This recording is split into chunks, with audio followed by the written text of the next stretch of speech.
Good evening guys, Agrisphere YouTube channel में आप लोगों का स्वागत है। आज हम लोग बात करेंगे CUET-UG का, जो भी फ़िलहाल अभी नोटिफिकेशन ICAR ने जारी किया है। उस नोटिफिकेशन में काउंसलिंग के लिए क्या क्या नया रूल्स आया है, क्या क्या नए चेंजेस आए हैं, और जो भी रिक्वायर्ड डॉक्यूमेंट्स है उसको कैसे हम लोग अपलोड करेंगे, उसको कैसे तैयार करेंगे, उसके बारे में हम लोग आज पूरा बात करेंगे। ठीक है, तो आइए शुरू करते हैं। तो सबसे पहले हम लोग साइट पे जाके चेक करेंगे।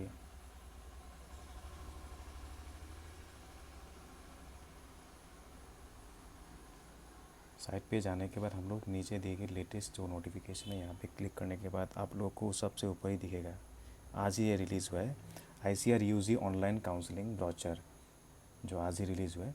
इस पर हम लोग क्लिक करेंगे। क्लिक करने के बाद आज आप लोगों को देखने को मिलेगा कि यहाँ पे जो भी क्राइटेरियाज है UG काउंसलिंग के लिए, नॉट PG, ध्यान रखना, UG काउंसलिंग के लिए जो जो रूल्स वगैरह है, जो क्राइटेरियाज है, जो ज़रूरी है आप लोगों को जानने के लिए, वो सब कुछ यहाँ पे दिया गया है।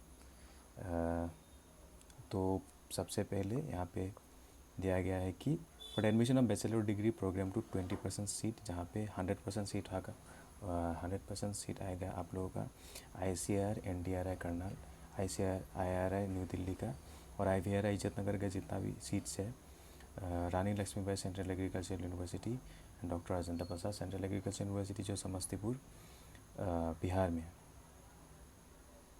तो 2 सेंट्रल यूनिवर्सिटी और 3 डीम टू बी यूनिवर्सिटीज़ का जितना भी सीट्स है वो 100% हो जाएंगे, और बाकी जितना भी यूनिवर्सिटीज़ है वहाँ की 20% सीट जो है वो ICAR-UG के लिए अलॉट होंगे। तो सबसे पहले यहाँ पे कंटेंट्स दिए गए हैं कि कहाँ पे क्या क्या है। Instruction for the candidates, specific instruction for the mop up round, CUET-UG का जो भी ऑनलाइन काउंसलिंग का जो भी क्राइटेरियाज है वो सब कुछ यहाँ पे डिटेल में दिया गया है। तो सबसे पहले हम बात करेंगे कि इंस्ट्रक्शन कैंडिडेट के लिए क्या क्या इंस्ट्रक्शन है, स्पेशल और स्पेसिफिक स्ट्रिक्ट इंस्ट्रक्शन। तो सबसे पहले यहाँ पे इंस्ट्रक्शन दिया गया है कि जो कैंडिडेट यहाँ पे ज़ीरो या नेगेटिव मार्क जिसको मिला है, मान लीजिए they are those candidates who score zero negative mark in the CUET ICAR-UG exam, जिसको मिला है वो नहीं बैठ सकता है, वो एलिजिबल नहीं है काउंसलिंग के लिए, यहाँ पे स्ट्रिक्टली लिखा गया है। तो इस चीज़ को ध्यान में रखना है आप लोगों को। सेकंड यहाँ पे दिया गया है, यहाँ पे टोटल 4 राउंड होंगे काउंसलिंग के, 4 राउंड होंगे, और लास्ट में होगा mop up round. First, second, third, fourth and last में होगा आप लोगों का मॉप अप राउंड काउंसलिंग। तो मॉप अप राउंड काउंसलिंग में क्या होगा, सिंपली जो भी 4 काउंसलिंग होने के बाद जो भी सीट वैकेंट रह जाएगा उसको फिलअप करने के लिए मॉप अप राउंड होता है। और मॉप अप राउंड में कोई भी अपग्रेडेशन नहीं होगा, ये आपको बाद में देखने को मिलेगा, यहाँ पे पहले ही बता देता हूँ। मॉप अप राउंड में कोई भी अपग्रेडेशन नहीं होता है, मॉप अप राउंड में सिर्फ और सिर्फ सीट एलोकेशन ही होता है। और सबसे इम्पोर्टेंट पॉइंट, ICAR का सबसे इम्पोर्टेंट पॉइंट यहाँ पे हाईलाइट भी किया गया है, ICAR does not allot colleges to student.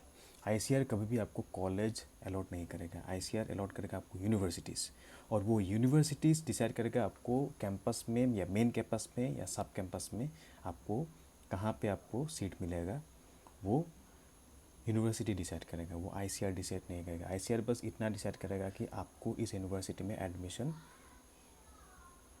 होना चाहिए, या आपको वहाँ पे वो एडमिशन आपको वो करा देगा, आपको वो सीट दे देगा। बाकी यूनिवर्सिटीज़ का फैसला है कि बाकी आपको मेन कैंपस, सब कैंपस, जहाँ पे भी सीट मिले। ये सबसे बड़ा रीज़न ये है कि TNU जो है, TNU में 2-3 दोस्त मेरे पढ़े थे, वहाँ पे क्या होता है, वहाँ पे होता है ये चीज़, ये बहुत दिक्कत वाली बात है। TNU पहली तो बात वो साउथ में है, तो वहाँ पे आपका फूड हैबिट्स वगैरह वो थोड़ा सा, अगर नॉर्थ ईस्ट का या नॉर्थ इंडिया का कोई भी स्टूडेंट है वहाँ पे, तो वहाँ पे बहुत प्रॉब्लम मतलब है, थोड़ा सा फूड हैबिट्स वगैरह है, और थोड़ा सा लैंग्वेज बैरियर, ये सब थोड़ा सा आपको मिलाना पड़ता है। लेकिन सबसे बड़ा इंपॉर्टेंट चीज़ ये है कि वहाँ पे जो भी आपको कैंपस मिलेगा ना, वो कैंपस आपको TNU ही डिसाइड करेगा, जैसे यहाँ पे स्ट्रिक्टली बोला गया है। क्योंकि मेरे दोस्त को एक बार TNU में अलॉट हुआ, उसको लगा कि उसको मेन कैंपस मिला, बाद में उसको पता चला कि उसको सब कैंपस मिला है, जो कि बहुत मतलब मेन जो टाउन है वहाँ से बहुत रिमोट है, दूर है थोड़ा, तो ऐसे हो जाता है।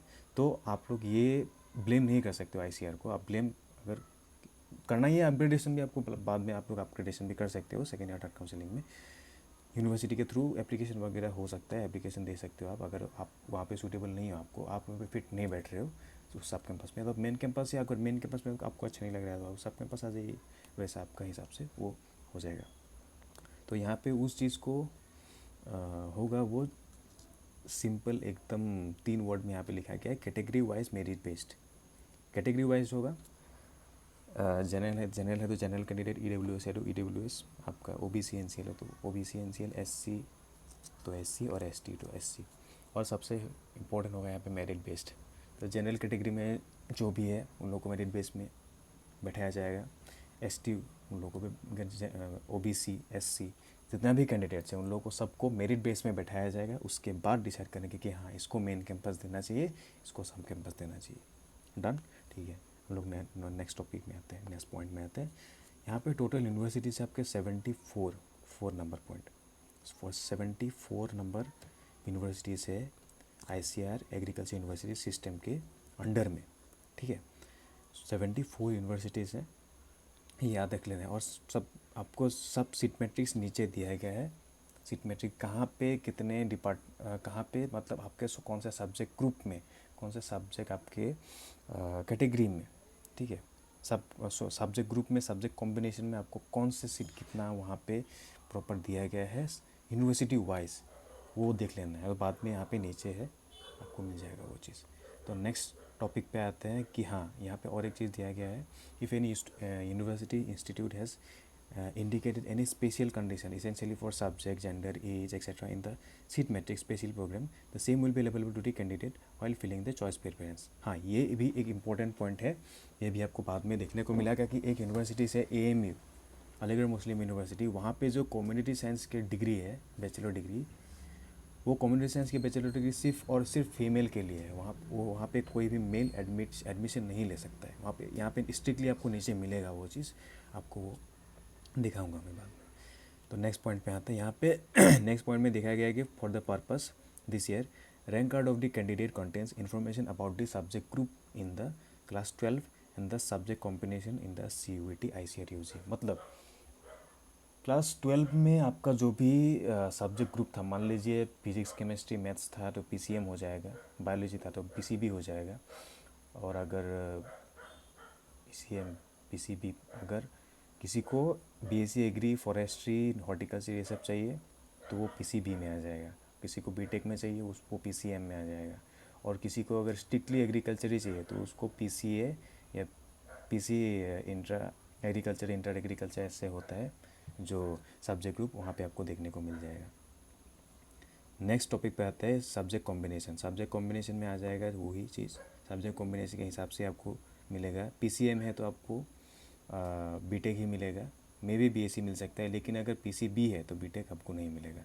तो ये चीज़ ध्यान रखना है। नेक्स्ट टॉपिक है candidate attempted the subject combination of CUET UG ICAR UG 2025 must have pass this subjects in class 12 classes. जो भी आपका 3 सब्जेक्ट स्पेशली आप लोगों ने फिलअप किया है, PCB या PCM, तीनों सब्जेक्ट में आपको नो ग्रेस मार्क आपको पास होना है। ये यहाँ पे स्पेशली लिखा गया है। Candidates not filling the essential eligibility criteria will be rejected. अगर वो इसेंशियलिटी फुलफिल नहीं किया गया तो आपको जो एडमिशन है वो खारिज हो सकता है। यहाँ पे स्ट्रिक्टली लिखा गया है बोल्ड मार्क्स के साथ, तो इस चीज़ को अच्छे से आप लोग देख लेना है। नेक्स्ट है, हाँ ये नेक्स्ट पॉइंट जो है यही मैं बोलना चाह रहा था। नेक्स्ट पॉइंट ये है कि एट AMU अलीगढ़ मुस्लिम यूनिवर्सिटी, यहाँ पे जो BSc कम्युनिटी साइंस का जो प्रोग्राम है वो ओनली फीमेल कैंडिडेट ही एलिजिबल है।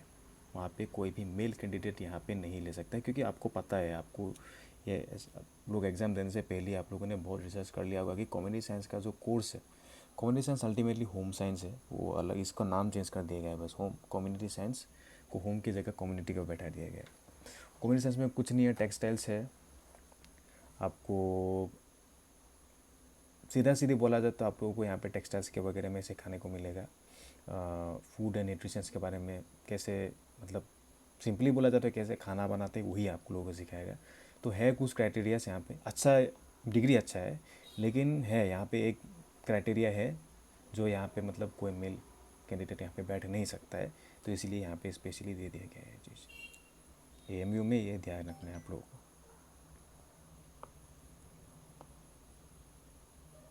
नेक्स्ट चीज़ ये है कि आपको जो भी रैंक कार्ड है, provisional allotment letters, provisional admission letter, provisional allotment letters और एडमिशन लेटर वो तो बाद में देखा जाएगा।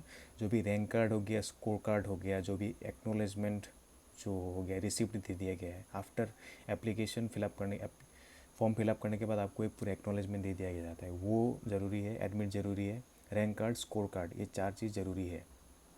ये आपको हर कॉपी सेल्फ अटेस्टेड चाहिए, 4 कॉपी आपको पहले से हार्ड कॉपीज़ का निकाल लेना है, क्योंकि यहाँ पे दिया गया है, यहाँ पे दिया गया है। और ये आपको पता होना चाहिए कि एक्नोलेजमेंट आपको फिर से डाउनलोड करने का मौका नहीं मिलेगा, क्योंकि एक्नोलेजमेंट का जो टाइम है वो एक्सपायर्ड हो चुका है। एडमिट भी आपको फ़िलहाल अभी नहीं मिलेगा शायद, आपको अभी सिर्फ स्कोर कार्ड और rank card, score card rank card ये दोनों मिल जाएगा आपको। तो अगर स्कोर कार्ड में नहीं है, रैंक कार्ड नहीं है, नहीं निकाले हो आप लोग, ठीक है, सॉफ्ट कॉपी में है, तो उसको हार्ड कॉपी बना के सेफ रेसेट करके 4 कॉपी में रख दो। ये बहुत इंपॉर्टेंट है। और सबसे इंपॉर्टेंट चीज़, एक्नोलेजमेंट अभी आपको नहीं मिलेगा, एडमिट भी नहीं मिलेगा, क्योंकि एडमिट हो गया ये चीज़ की एग्ज़ाम देने के बाद कहाँ रख दिया मे भी आपको पता होगा, नहीं भी हो सकता है। अगर इनकेस नहीं है तो ढूंढो, मोबाइल में होगा, पेन ड्राइव में होगा, कहीं ना कहीं पे तो होगा, तो उसको ढूंढो, उसको प्रिंट आउट निकालो, दोनों कॉपीज़ को, क्योंकि काउंसलिंग में ये ज़रूरी है। ये इंपॉर्टेंट बाद में आपको देखने को मिलेगा, क्योंकि काउंसलिंग में ये 2 डॉक्यूमेंट आपको चाहिए, ये बहुत ज़रूरी है। तो इस चीज़ को आपको ध्यान में रख के चलना है। अगर डॉक्यूमेंट नहीं है तो ढूंढो, याद करो कि कहाँ पे आप लोग रखे हो, तो इस चीज़ को याद रखो पहले, ठीक है। तो मॉपअप राउंड में भी स्पेशल इंस्ट्रक्शन होते हैं। बाकी जो भी काउंसलिंग का था, ये काउंसलिंग हुआ था first, second, third, fourth counselling के लिए, ये क्राइटेरिया थे। अभी ये मॉपअप की अलग चीज़ है। मॉपअप में भी सेम चीज़ है, जिसको 0 या नेगेटिव मार्क मिला है CUET UG में, उसको मॉपअप में वो नहीं बैठ सकता है, ठीक है। मॉपअप में स्पेशली सेकंड पॉइंट में यहाँ पे दिया गया है, अपग्रेडेशन होगा नहीं, यहाँ पे सिर्फ और सिर्फ सीट अलॉटमेंट होगा, नो अपग्रेडेशन, ठीक है। थर्ड पॉइंट में दिया गया है, the seat acceptance fees will not be refunded to the candidate under any circumstances by the ICR और यूनिवर्सिटी। जो भी आपको 500 रुपीज़ आप लोगों का सीट एक्सेप्टेंस फ़ी लेता है आफ्टर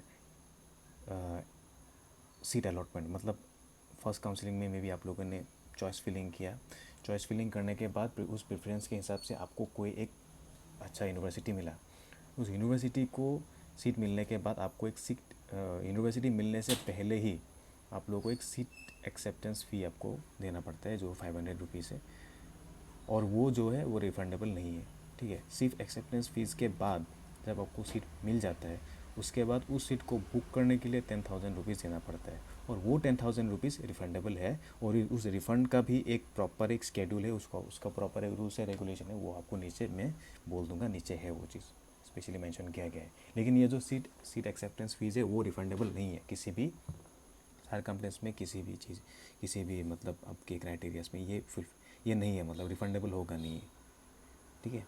तो नेक्स्ट पॉइंट में आप लोग आते हैं, the candidate who already stand admitted had withdrawn there seat after allotment और denied admission on the ground, did not meet any prescribed eligibility requirement in the previous round 1 to 4, not allowed to participate in the mop-up or final round of counseling। जिसको first से लेकर fourth round तक जिसको seat मिल गया होगा और वो seat को डिनाई कर दिया होगा, मतलब उसने सीट को छोड़ दिया होगा, विड्रॉ कर दिया होगा, अपना नाम ही विड्रॉ कर दिया होगा, या फिजिकली उसको सीट मिलने के बाद वहाँ पे वो रिपोर्ट नहीं किया होगा, तो वो मॉपअप के लिए एलिजिबल नहीं है। यहाँ पे स्ट्रिक्टली लिखा गया है। और ये भी लिखा गया है कि जो भी सीट अलॉटमेंट फ़ीस होगा वो 500 रुपीज़ होगा। जो कैंडिडेट 500 रुपीज़ पे करने के बाद प्रेफरेंस फिलअप नहीं किया होगा वो मॉपअप के लिए एलिजिबल है, ये भी यहाँ पे लिखा गया है। और जिसको चारों काउंसलिंग में सीट नहीं मिलने के बाद, चारों काउंसलिंग में सीट नहीं मिला है और चारों काउंसलिंग वो अटेंड भी नहीं किया, वो डायरेक्ट मॉपअप में रजिस्ट्रेशन करके उसका जो सीट अलॉटमेंट है, सीट अलॉटमेंट फ़ीस या जो भी बोलो आप, सीट एक्सेप्टेंस फ़ी, उसको फ़ी पे करके अगर इनकेस उसको सीट मिलने के चांसेस है तो वो ऐसा कर सकता है। नहीं तो अगर वो फर्स्ट काउंसलिंग मिस कर दिया तो वो फोर्थ तक उसको रुकना पड़ेगा। फोर्थ काउंसलिंग अटेंड करोगे तभी आप मॉपअप तक या फोर्थ काउंसलिंग तक आप अटेंड कर पाओगे। और अगर फर्स्ट काउंसलिंग आप लोगों ने अटेंड नहीं किया तो आपको डायरेक्ट मॉपअप अटेंड करना पड़ेगा।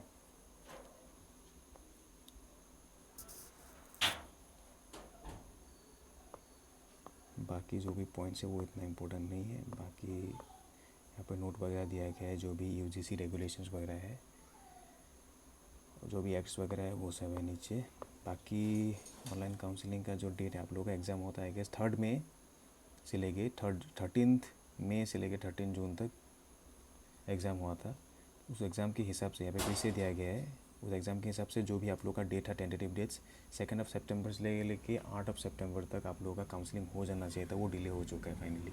तो इसका कब डेट निकलेगा उसका कोई प्रॉपर अभी वैलिडेशन नोटिस निकला नहीं है, तो अभी ब्राउचर निकल गए हैं, तो आई गेस 2-3 दिन के बाद आप लोग का काउंसलिंग स्टार्ट हो जाना चाहिए।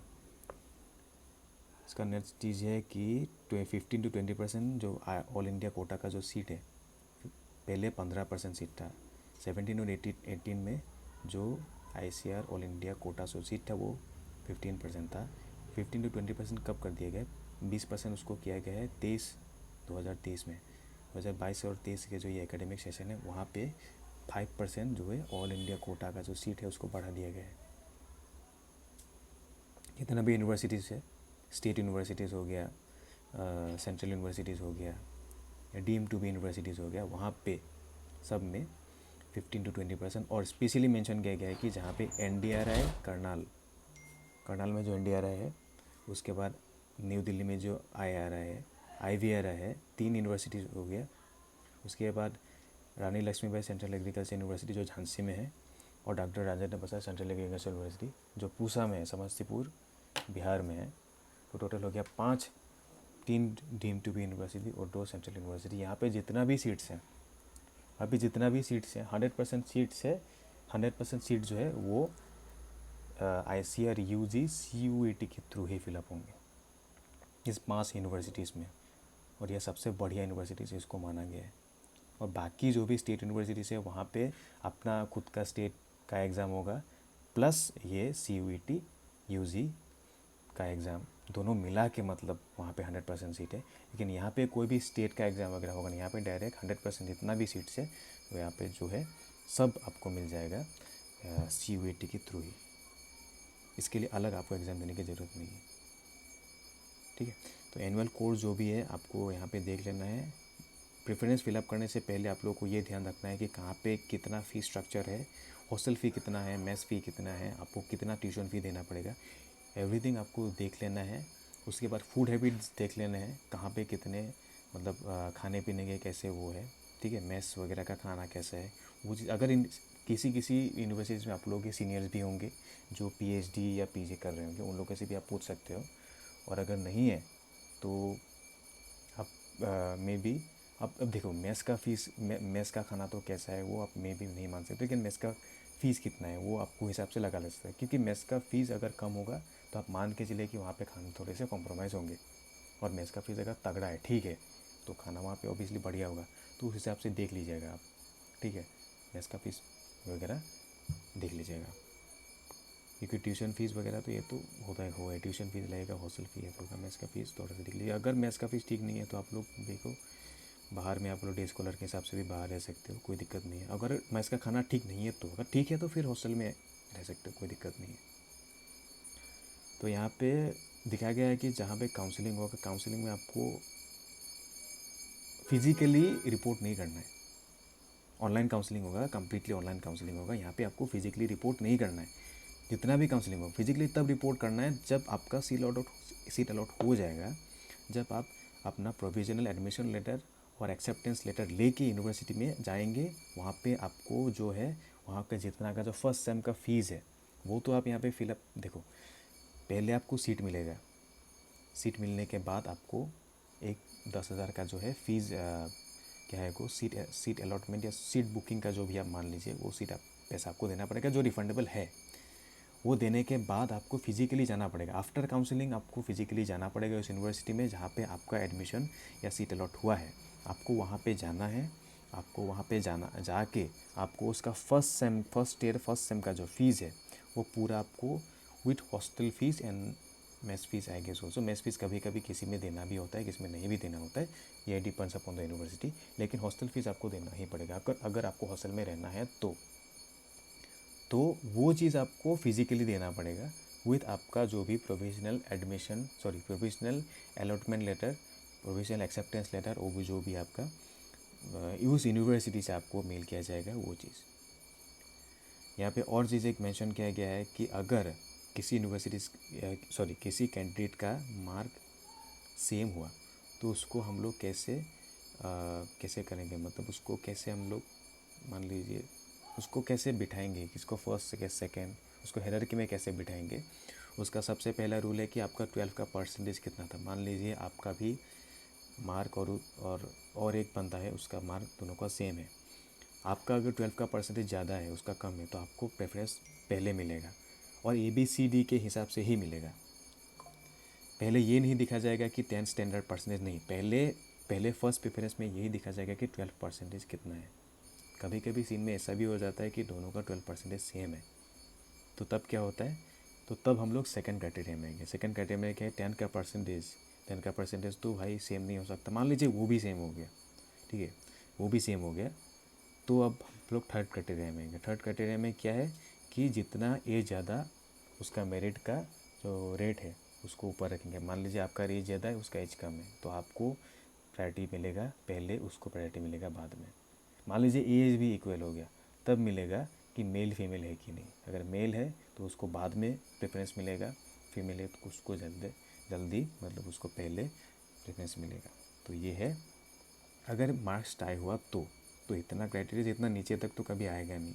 12 का परसेंटेज में ही सब कुछ डिसाइड हो जाता है कभी कभी, लेकिन कभी कभी 12 का परसेंटेज में डिसाइड नहीं होता है, तब हम लोग नीचे के क्राइटेरियाज को फॉलो करेंगे या लो ICR उसको फॉलो करेगा। ठीक है, सिंपल सा चीज़ है। नेक्स्ट आ गया यहाँ पे, हाँ ये सबसे इम्पोर्टेंट चीज़ है। अगर आप ICR UG एग्ज़ाम में नहीं बैठे हो तो आप काउंसलिंग के लिए एलिजिबल नहीं हो और आपको काउंसलिंग में मतलब आप काउंसलिंग में बैठ ही नहीं सकते हो। आपको एग्ज़ाम देना पड़ेगा ना, आपको एग्ज़ाम देना पड़ेगा तब भी आप जाके काउंसलिंग में बैठ पाओगे। यहाँ पे कोई स्पॉन्सरशिप वगैरह चलेगा नहीं, ठीक है। अब वो काउंसलिंग में बैठने के लिए आपको प्रॉपर एग्ज़ाम देना पड़ेगा, आपका पास प्रॉपर मार्कशीट होना पड़ेगा, रैंक कार्ड होना पड़ेगा। वहाँ पे आपका जो मार्किंग है वो 0 या नेगेटिव मार्किंग नहीं होना चाहिए। अगर है आपका पॉजिटिव मार्किंग है अच्छा खासा तो आप बैठ सकते हो, लेकिन आपको एग्ज़ाम देना पड़ेगा। यहाँ पे दिखाया गया है अगर डायरेक्ट नॉमिनेशन नहीं होगा, अगर आपने एग्ज़ाम नहीं दिया है तो, ठीक है। यहाँ पे और कोई इंपॉर्टेंट उतना चीज़ दिया गया है नहीं, बोनाफाइड वगैरह जो भी डॉक्यूमेंट आप लोगों को बना लेना है। तो सबसे इम्पोर्टेंट चीज़ ये है कि हाँ आपको यहाँ पे क्या क्या ऑनलाइन क्या क्या आपको सबमिट करना है और फिजिकली आपको क्या क्या यहाँ पे सबमिट करना है। तो ऑनलाइन आपको सबमिट करना पड़ेगा। पहली बात तो date of birth, high school का जो भी पास सर्टिफिकेट है उसको आपको देना पड़ेगा। मेट्रिकुलेशन सर्टिफिकेट का जो भी पास सर्टिफिकेट है उसको आप देना पड़ेगा, ठीक है। जो भी मार्कशीट्स है, मतलब मान लीजिए अभी UG है, PG होता तो आपको डिग्री वगैरह का भी ट्रांसक्रिप्ट वगैरह दिखाना पड़ता, लेकिन ये UG है तो यहाँ पे आपको 10th और 12th का जो भी मार्कशीट वगैरह है, ग्रेड पॉइंट्स है, वो आपको ऑनलाइन सबमिट करना है। Transfer certificate, high school leaving certificate आपको फिजिकली देना पड़ेगा, आपको ऑनलाइन में देने की ज़रूरत नहीं है, ठीक है। और यहाँ पे और एक इम्पॉर्टेंट पॉइंट मैं बोल देता हूँ, जो आपको ऑनलाइन सबमिट करना है वो आपको फिजिकली भी सबमिट करना पड़ेगा। मतलब आपने जो ऑनलाइन सबमिट किया है वो डॉक्यूमेंट आपको ऑफलाइन भी सबमिट करना पड़ेगा। लेकिन यहाँ पे जो ऑनलाइन सबमिट नहीं किया है, ठीक है, वो भी आपको फिजिकली सबमिट तो करना ही पड़ेगा, ठीक है। तो मान लीजिए आपने जो ऑनलाइन आप लोगों ने जो फिलअप किया है वो तो फिजिकल रिपोर्टिंग में आपको चाहिए ही चाहिए, लेकिन फिजिकल रिपोर्टिंग में और नए नए कुछ डॉक्यूमेंट चाहिए। जैसे मान लीजिए ट्रांसफ़र सर्टिफिकेट ऑनलाइन नहीं मांग रहे लेकिन ऑफलाइन चाहिए, ठीक है। एडमिट कार्ड, वो तो अभी एक मैं बोल रहा था, admit card issue, admit card चाहिए होगा ऑनलाइन में, एडमिट कार्ड इसलिए निकाल लीजिए। कंप्यूटर जनरेटेड कन्फर्मेशन पेज जो मैं बोला था, एक्नॉलेजमेंट पेज, वो भी ज़रूरत है। रैंक कार्ड ज़रूरत है। अलॉटमेंट लेटर वो मेल पे आएगा आपका, वो आपको फिजिकली देना पड़ेगा। प्रोविजनल लेटर जो भी है वो फिजिकली देना पड़ेगा। पासपोर्ट साइज फ़ोटो, आधार कार्ड, डोमिसाइल सर्टिफिकेट जो हम लोग उसको बोलते हैं PRC, रेसिडेंट सर्टिफिकेट जो भी है वो आपको देना पड़ेगा कि हाँ आप इस स्टेट से या इस यूनियन टेरिटरी से आप बिलोंग करते हो, तो ये आपको देना पड़ेगा। हाई स्कूल कैरेक्टर सर्टिफिकेट देना पड़ेगा आपको यहाँ पे, ठीक है। कैटेगरी सर्टिफिकेट आपको यहाँ पे देना पड़ेगा। OBC NCL हो तो आपका जो NCL है वो उसका वैलिडेशन होना पड़ेगा, 1 साल का उसका वैलिडेशन, 1 साल के अंदर अंदर उसका वो बना होना चाहिए, वो एक्सपायर्ड नहीं होना पड़ेगा। EWS भी सेम है। ST SC पूरा अपडेटेड आपका होना चाहिए जो भी है। और आपका जो OBC सर्टिफिकेट है वो सेंट्रल सर्टिफिकेट होना पड़ेगा। यहाँ पे एक चीज़ मैं मेंशन कर देता हूँ कि यहाँ पे जो आपका ओबीसी सर्टिफिकेट होगा, कैटेगरी सर्टिफिकेट ओबीसी का, वो जो है वो आपका सेंट्रल का होना चाहिए, क्योंकि आप सेंट्रल का एडमिशन सेंट्रल का काउंसलिंग में बैठ रहे हो, स्टेट का काउंसलिंग में नहीं बैठ रहे हो। ये ध्यान पे रख के चलना है आप लोगों को, ठीक है। ईडब्ल्यूएस का हो गया, एनसीएल का हो गया, या ओबीसी का हो गया, एसटी एसी जिसका भी हो गया, आपके पास अगर सेंट्रल का नहीं है तो बनवाओ जाके, क्योंकि टाइम नहीं है ज़्यादा आप लोगों के पास। बनवाओ जाके। सेंट्रल गवर्नमेंट का जो भी रिक्वायरमेंट्स है यहाँ पे लिखा गया है, as per central government requirements और बाय कॉम्पिटेंट अथॉरिटी, जो भी है आपको पास में भी जो भी डीसी ऑफिस है या फिर जो कोई भी एसडीओ ऑफिस है या जो भी सर्कल ऑफिस है, वहाँ पे जाके बात कीजिए, आपको वहाँ पे प्रॉपर फॉर्मेट मिल जाएगा, आप वहाँ पे बना सकते हो। लेकिन आपको सेंट्रल का फॉर्मेट ही चाहिए, आपके स्टेट का फॉर्मेट यहाँ पे नहीं चलेगा। स्टेट का फॉर्मेट कौन सा चलेगा? सिर्फ डोमिसाइल सर्टिफिकेट, जो मैं बोला अभी पीआरसी, वो इंपॉर्टेंट है, ठीक है। मेडिकल सर्टिफिकेट आपको चाहिए होगा अगर पर्सनल विद मतलब पीडब्ल्यूडी है, मतलब पर्सन विद मैक्सिमम डिजेबिलिटी आपका है, तो उसका मेडिकल सर्टिफिकेट प्रॉपर चाहिए होता है, अगर आप पीडब्ल्यूडी के कैंडिडेट हो तो। अगर नहीं है तो आप फिर भी अपना चेकअप के लिए एक मेडिकल सर्टिफिकेट मिल जाता है सेंट्रल के हिसाब से, तो उसको बना के रखो। कहीं की स्टेट यूनिवर्सिटी में एक पीडब्ल्यूडी का अलग एक मेडिकल सर्टिफिकेट और नॉर्मल पर्सन का एक अलग मेडिकल सर्टिफिकेट होता है, तो दोनों को बनाना होता है। यहाँ पे नहीं दिया गया, लेकिन फिर भी इसको ध्यान पे रख के आप लोग चलो, ठीक है। बाकी एनसीएल वगैरह का या पीडब्ल्यूडी का जो भी नॉर्म्स है यहाँ पे नीचे दिया गया, आप लोग अच्छे से इसको देख लीजिएगा। नेक्स्ट है ऑनलाइन काउंसलिंग प्रोसेस, जो भी है जैसे है आप लोग यहाँ पे देख लीजिए, उसका पीडीएफ वगैरह कैसे बनाना है, कैसे डॉक्यूमेंट करना है, कौन से फिजिकल डॉक्यूमेंट में, फिजिकल रिपोर्टिंग में चाहिए होगा, सब कुछ लिखा गया। यहाँ पे सबसे इम्पोर्टेंट, यहाँ पे आपको सारे रजिस्ट्रेशन कॉन्टैक्ट नंबर मिल जाएंगे, ईमेल्स पे वगैरह सबको यहाँ पे मिल जाएंगे। आप यहाँ पे कांटेक्ट करके पूछ सकते हो कि आप लोगों का फ़ी स्ट्रक्चर कितना है बिफोर चॉइस प्रेफरेंस के हिसाब से। देखो, चॉइस प्रेफरेंस आपको इधर से ही फिलअप करना पड़ेगा। यहाँ पे टोटल यूनिवर्सिटी से 70 आएगा, हाँ 70, ठीक है। 70 यूनिवर्सिटीज़ है, 70 यूनिवर्सिटीज़ में ही आपको कहीं ना कहीं पे अलॉट होगा। अगर आईसीआर काउंसलिंग पे, यूजी काउंसलिंग में आप बैठ रहे हो तो यहीं के इसके अंदर ही आपको मिलेगा, इसके बाहर कहीं नहीं मिलेगा। तो इसके अंदर ही आपको चॉइस प्रेफरेंस डालना है, ठीक है। तो ये चॉइस प्रेफरेंस आ जाने के बाद आपको ध्यान पे रख के चलना है कि हर चीज़ का आपका फीस स्ट्रक्चर आपको पहले से देख लेना है, ठीक है। फीस स्ट्रक्चर देख लेने के बाद देखिए, हाँ यहाँ पे आपको सीट मैट्रिक्स आपको मिल जाएगा, कहाँ पे कितने सीट्स हैं, कौन से कैटेगरी में कितने सीट्स हैं, हाँ ये दी चीज़ें। और ये सबसे इम्पोर्टेंट यहाँ पे चीज़ है, ये देख लीजिए आप, ठीक है। ये कोई देखता नहीं है और कोई ये भी बताता भी नहीं है। टोटल आईसीआर सीट यहाँ पे दिया गया है। पहले मैं एक छोटा सा एग्जांपल ले लेता हूँ। मान लीजिए मैं अंगराव का एग्जांपल ले लेता हूँ, एनजी रंगा, आचार्य एनजी रंगा एग्रीकल्चर यूनिवर्सिटी। यहाँ पे टोटल सीट है आपका 146, ठीक है। 146 आपके आईसीआर कोटा का टोटल 146 सीटें हैं, ठीक है। लेकिन यहाँ पे टोटल सीट दिखाया गया है 161। इसका डिफरेंस आप नहीं समझ पा रहे हो, इसको मैं समझाता हूँ, रुकिए। देखिए, अनरिजर्व में 73 सीट्स हैं, एससी में 22 है, एसटी में 11 सीट्स हैं, ओबीसी एनसीएल में 40 है, पीडब्ल्यूडी में 7 है, यूपीएस में 3 है, और जो ईडब्ल्यूएस है वो 15 है, ठीक है। टोटल हो गया आपका 161 सीट, ठीक है। लेकिन टोटल सीट वहाँ पे 146 है, मतलब 15 सीट कम है। क्यों 15 सीट कम है? क्योंकि ईडब्ल्यूएस का जो सीट है वो जनरल के अंदर ही आया है, ठीक है। जनरल के अंदर ही ईडब्ल्यूएस का सीट है। मान लीजिए 73 माइनस 615 करोगे, जो जितना आएगा उतना अनरिजर्व सीट है, तो कितना होगा? 73 5 60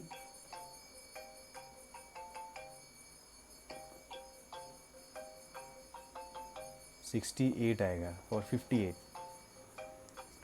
58 आपका सीट आ जाएगा अनरिजर्व का, और 15 सीट मिला के यहाँ पे 73 दिया गया है। इसीलिए यहाँ पे 15 सीट का डिफरेंस है। आईसीआर का सीट तो 161 ही है, लेकिन कोटा का जो सीट है, यूनिवर्सिटी में जितना सीट है 146 है, मतलब जो ईडब्ल्यूएस का जो सीट है 15 सीट, वो इधर इंक्लूडेड है, ठीक है। अनरिजर्व को आप 73 मत मानो, यहाँ पे अनरिजर्व में 58 सीट्स हैं, और उसका 15 सीट जो है वो ईडब्ल्यूएस का है। इस चीज़ को आपको ध्यान में रख के चलना है, ये सही सबसे इंपॉर्टेंट है। और ये बहुत लोग ये गलती करते हैं, यूजी में स्पेशली गलती करते हैं, पीजी में हो जाता है ठीक ठाक, ये पीजी में गलती, यूजी में गलती हो जाता है। तो ये चीज़ को आपको देख लेना है। मान लीजिए आपका यूआर रैंक है ठीक ठाक, ठीक है, आपको मिलेगा, आपने मान लिया कि हाँ अंगराव में मेरे को सीट मिल जाएगा, लेकिन बाद में पता चला को मिला ही नहीं, क्योंकि आप EWS का सीट का आपने उसका सीट को माइनस किया ही नहीं था। तो इस चीज़ को अच्छे से देख लेना। और यहाँ पे यही भी दिखाया गया है कि एलिजिबल इसेंशियलिटी जो 3 सब्जेक्ट का कॉम्बिनेशन है वो कैसे है, ठीक है। किसी का PCA है, PCB है या ABC है, उस हिसाब से जो यहाँ पे दिखाया गया है। तो हर एक कोड के हिसाब से, कोई यहाँ पे कोड 1 था, यहाँ पे कोड 2 है, BSc हॉर्टिकल्चर। उसके बाद आ जाएगा फिशरी साइंस में 3, उसके बाद फॉरेस्ट्री में आ जाएगा 4, कम्युनिटी साइंस में आ जाएगा आपका 5, और FND में आ जाएगा आपका 6, और नेचुरल फार्मिंग में आ जाएगा आपका 8, और एग्री बिजनेस ABM में आ जाएगा आपका 9, और BTech में आपका आ जाएगा 10, एग्रीकल्चर इंजीनियरिंग में। तो टोटल जो है ये 11 में आ जाएगा आपको डायरेक्ट टेक्नोलॉजी, एनडीआरआई वगैरह में आप अच्छा खासा आप सीट ले सकते हो। एनडीआरआई का है कि नहीं पता नहीं है, नहीं एनडीआरआई नहीं है, डायरेक्ट टेक्नोलॉजी में है एनडीआरआई है और IVRI दोनों है। होगा क्यों नहीं होगा, बिल्कुल होगा। और यहाँ पे जो भी सीट्स वगैरह है वो फूड टेक्नोलॉजी का 12 आ गया आपका काम, और कॉम्प्यूटर साइंस का भी मिल जाएगा आपको। बायोटेक्नोलॉजी का 13 है। हाँ, ये इंपॉर्टेंट चीज़ है, जो NTS का जो स्कॉलरशिप स्कीम है वो आपको मैं पहले यहाँ पे है, ये पुराना नोटिफिकेशन है आई गेस। ये आपको एक नया चीज़ दिखा देता हूँ। जो पहले जो था अंडर ग्रेजुएट में, वो ICR के हिसाब से, अगर ICR के अंदर आप सीट ले रहे हो तो आपको मिलेगा 2000 पर मंथ, ठीक है।